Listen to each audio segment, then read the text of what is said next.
আবু সিদ্দিককে নিয়ে কি আপনারা আইনজীবী মহল পথে নামবেন?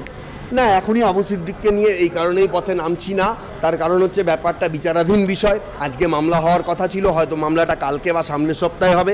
আগে দেখা যাক মামলার রায় কোন দিকে। এখন হাইকোর্টে যখন মামলা পেন্ডিং রয়েছে, পাশাপাশি একটা জন্ডিসের তথ্য উঠে আসছে, দ্বিতীয় পোস্টমর্টেম রিপোর্টে তার নাকি জন্ডিস ছিল, এইটা এসেছে। এগুলো দেখুন, এগুলো খতিয়ে দেখার ব্যাপার রয়েছে। পাশাপাশি আমি সব কিছুই মানছি, কিন্তু আইনের চোখে তো অনেক কিছু বিচার করতে হয়। তার বাড়ির লোক, আপনাদের কাছেই তার ফুটেজ রয়েছে, সে বলেছে হ্যাঁ পুলিশ মেরেছে, সব মেরেছে, কিন্তু আমরা শেষ পর্যন্ত যখন দেখছি যে ওই নার্সিংহোম বাঁচাতে পারছে না, আমরা চিত্তরঞ্জনে নিয়ে এসেছি। চিত্তরঞ্জনে তার 8 ঘন্টা তাকে বাইরে বারান্দায় ফেলে রাখা হয়েছিল। যদি সে অসুস্থ হয়, 8 ঘন্টা একটা আসামিকে ফেলে রেখে সেই হসপিটাল যে দায়ী নয়, এটাও আপনি আজকের ডেটে এসে বলতে পারেন না। সুতরাং সব কিছু বিচার বিভাগীয় বিষয়, আগে সব কিছু তদন্ত হোক, রিপোর্ট প্রকাশ হোক, হাইকোর্ট কি অর্ডার দেয় দেখা যাক। পরবর্তীকালে যা আমাদের করণীয় সেটা আমরা অবশ্যই। সরকার মুখ্যমন্ত্রী কি শুধু ব্যবহার করছে আরাবুল ইসলাম, যিনি লড়াই করে একেবারে বাংলাদেশের বিরুদ্ধে করেছিলেন, সেখানে শওকত মোল্লাকে অবজারভার করে তাকে হবেই। আরাবুল ইসলামের কথা আজকে উঠেছে। আরাবুল ইসলামও তো কোনো ধোয়া তুলসী পাতা নয়। ব্যবহার করছে কি করছে না, এদের কথা শওকত মোল্লা, আরাবুল ইসলাম দুজনেই কেউই একদম যে একদম ধোয়া তুলসী পাতা তা তো নয়। আজকে শওকত মোল্লার নামেও যেমন কেস আছে, আরাবুল ইসলাম আপনাদের ভাইজানকে কতদিন মিথ্যা কেসে জেলে খাটিয়েছিল সেটাও সবাই জানে, কিভাবে বম্বিংয়ের কেস দিয়েছিল এবং ধর্মতলায় কি হয়েছিল। সুতরাং আরাবুল ইসলামকে যে আজকে অফে রেখেছে তৃণমূল, আমি মনে করি ঠিকই রেখেছে। কারণ হচ্ছে যে একটা শয়তানকে প্রশ্রয় দেওয়াও কখনো উচিত নয়। পাশাপাশি শওকত মোল্লা, এটা তো স্বাভাবিক ব্যাপার, একজন না থাকলে আরেকজন মাথা চাড়া দিয়ে উঠবে, এটা তো। আর এই দলে একটা জিনিস সবসময় দেখা গেছে, আপনাকে আমি আজকে বলছি, 2010-11 সালে যারা লড়াই করতো তৃণমূলের হয়ে, আজকে তারা কিন্তু নব্য তৃণমূলে এসে আজকে তাদেরকে আপনি দেখতে পাবেন না। আজকে আপনি ডায়মন্ড হারবার বা সাউথ 24 পরগনার লোক হলে আপনি আজকে দিদির থেকে বেশি সাপোর্ট দেখতে পাবেন অভিষেক বন্দ্যোপাধ্যায়ের হয়ে।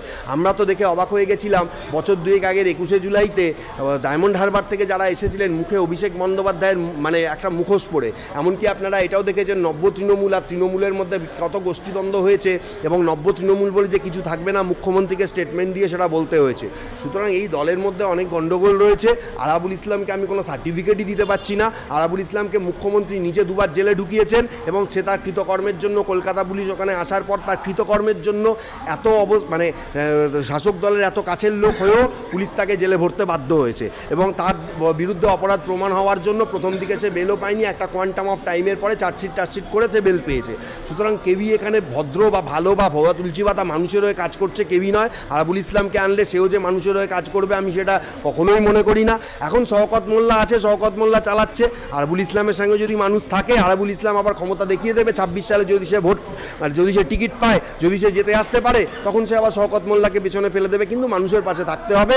মানুষকে ধান্দাবাজি করে এই সরকার যেভাবে চলছে, মানুষের জাগরণ যদি না হয়, এবং যেভাবে ভোট হচ্ছে, ভোটের মাধ্যমেই তো আসছে, যেভাবে ভোট হচ্ছে, জনগণের ভোট যেভাবে লুট করা হচ্ছে, এই জিনিস যেদিন বন্ধ যদি না করা যায়, শয়তান দিয়ে, গুন্ডা দিয়ে যেভাবে দলটাকে চালানো হচ্ছে, সাধারণ মানুষের উপর যেভাবে অত্যাচার করা হচ্ছে, আমরা আরও খারাপ দিন সামনে দেখতে চলেছি। আরাবুল ইসলামের থেকেও কোনো বড় গুন্ডা অনেকেই রয়েছে। তবে একটা জিনিস আমি সাধুবাদ দেবো আপনাদেরকে, বিশেষ করে আমি কাউকে সাধুবাদ দেবো না, আমি আপনাদেরকে সাধুবাদ দেব। আজকে যেহেতু আপনারা অকুতভয় হয়ে বিভিন্ন ঘটনা তুলে ধরেছেন এই সংবাদ মাধ্যম, আজকে সেই জন্য আমরা শাহজাহানের ঘটনার পর আমি বলছি, এত ভোটে জিতেছে তৃণমূল কংগ্রেস, কিন্তু তাদের এই গুন্ডা দমন নীতি আজকে কিন্তু প্রকাশ্যে চলে আসছে। জেসিবির মতো ঘটনা, জামাল উদ্দিনের মতো ঘটনা, আরও যত ঘটনা, যাদেরকে পুলিশ প্রোটেকশন দিত বা রাজ্য সরকার প্রোটেকশন দিত, আজকে কিন্তু মিডিয়ার সামনে এসে লোকে মুখ খুলে দিচ্ছে এবং তাদের অপরাধ প্রমাণ হয়ে যাচ্ছে। তারা কিন্তু আজ ঢাকা থাকছে না। মানে আমি বলতে চাইছি যে জনগণ কিছুটা হলেও জাগছে। ভোটের খেলা কি হচ্ছে সেটা আলাদা ব্যাপার, কিন্তু জনগণ অন্যায়ের বিরুদ্ধে যে প্রতিবাদ করছে, এটা কিন্তু রাজ্য সরকারের পক্ষে আজকে না হোক 5 বছর পরে হলেও অনেক বড় মাথা ব্যথার কারণ হতে পারে।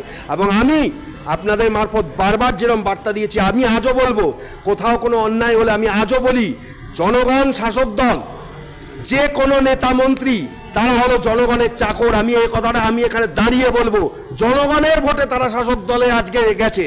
জনগণের সঙ্গে খারাপ ব্যবহার করলে আপনারা আইন আদালতের দ্বারস্থ হন এবং শাসক দলের সেই লোককে একদম সিংহাসন থেকে মাটিতে ফেলে দিন। আপনাদের সেই অধিকার রয়েছে, গণতন্ত্র আপনাদের সেই অধিকার দিয়েছে, দেশের আইন আপনাদের পক্ষে রয়েছে। সুতরাং জনগণ যেন লড়াই করে, যেভাবে লড়াই করে আসছে, অন্যায়ের বিরুদ্ধে যদি প্রতিবাদ হয়, শাসক দল যে চোখ রাঙানি দেখাচ্ছে অচিরেই তা বন্ধ হবে। থাকে এ তো আবার পাইমান। এই যে সিদ্দিকুল্লাহ যখন বামফ্রন্ট ছিল, মাথায় টুপি সবকিছু দিয়ে একেবারে গদ গদ কি জমিতালহীন, তারপরে জমিতালহীন থেকে রাজনীতির দলগুলো পিডিশিয়ায় সব মুসলমান পাড়ায় পাড়ায় গিয়ে একেবারে তুফান তুলে দিল। তারপরে সেই মুসলমানদের কত প্রাণ গেল, কত ছেলে জেলে গেল, কত লোকের বাড়ি ঘরদের পুড়িয়ে দিল বামফ্রন্ট। কিন্তু যখনই মমতা ব্যানার্জি ক্ষমতায়ন হলো, ওনার ওয়াদা মুসলমান লিবাস পরা এবং একজন মাওলানা ইসলাম বলছে যে ওয়াদা পূরণকারী করো, আর ওয়াদা খিলাফকারীকে রসুল ঘৃণা করে, আল্লাহ ঘৃণা করে। আর এইরকম হারামজাদা লোক পিডিশিয়ায় সব তুলে দিয়ে টুক করে মাথা গলিয়ে দিল, গলিয়ে দিয়ে এখন গ্রন্থাগার মন্ত্রী হয়েছে আর মুসলমানদের পাড়ায় পাড়ায় ঘুরছে।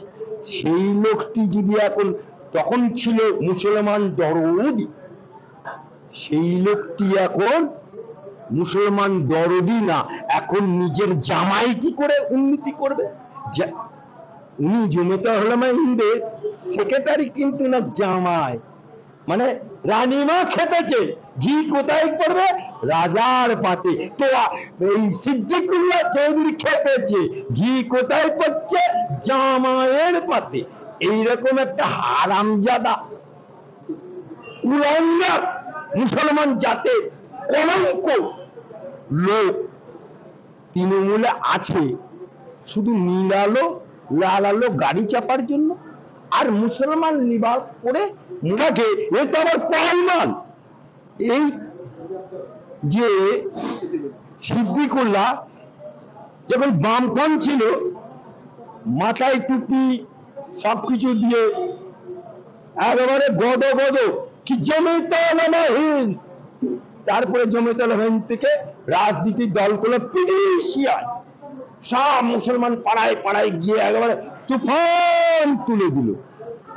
তারপরে সেই মুসলমানদের কত প্রাণ গেল, কত ছেলে জেলে গেল, কত লোকের বাড়ি ঘরদের পুড়িয়ে দিল বামফ্রন্ট। কিন্তু যখনই মমতা ব্যানার্জি ক্ষমতায়ন হলো, ওনার ওয়াদা মুসলমান লিবাস পরা এবং একজন মাওলানা ইসলাম বলছে